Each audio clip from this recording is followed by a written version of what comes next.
successful first defence of your world title. You knew there was no room for complacency tonight, and you got the job done in very clinical fashion. Yeah, no, I'm happy, get it done, and now I can look onto the unifications.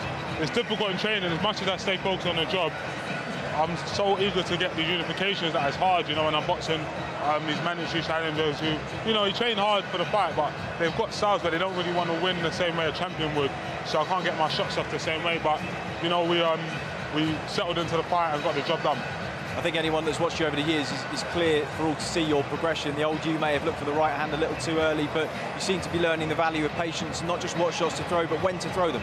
Yeah, that's the main thing, patience. Shane even saying, why are you throwing the 1-2 so early? You have to build them because they have grown a reputation, and then secondly, when they're in the ring, they can feel the shot, so they instantly go into sort of like a startled mode, where it's hard to find the next one, so I have to be more selective. But I'm going to, like I said, back to the drawing board, and we go and hopefully I can get the next one done in 1 round. Well, we don't know who the next one's going to be yet. I said to you earlier, we'll speak about the future afterwards. You've got the job done now. So, when you look at the other champions, Arsene Gulamarian, Lunga Makabu, Myris Bridis, who is on your hit list and in what order? Me personally, I want Bridis out of the rest of them because Bridis is ranked #1 and he's got the most accomplishments at the weight. So beating him would catapult me to #1 and put me down in the history of the cruiserweights in Britain and, God willing, the world. So he's the one I'm most after. However, whichever one they can get me, I'll take. Do you get the impression from the early feelers that have been put out that these guys want to fight you, or do you think this is going to take something? Yeah, I believe they will, because obviously as a champion you believe you're the best in the world.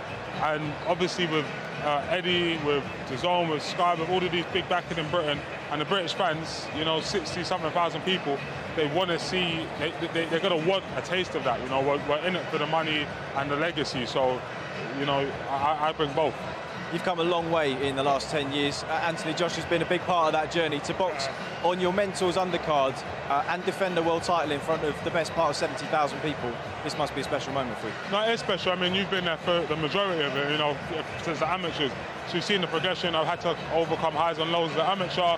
I'm on a high right now as a professional, so it's amazing to be on that journey. I'm really thankful for AJ and the part he's played in my career and my life in general. And to box on such an amazing show is amazing.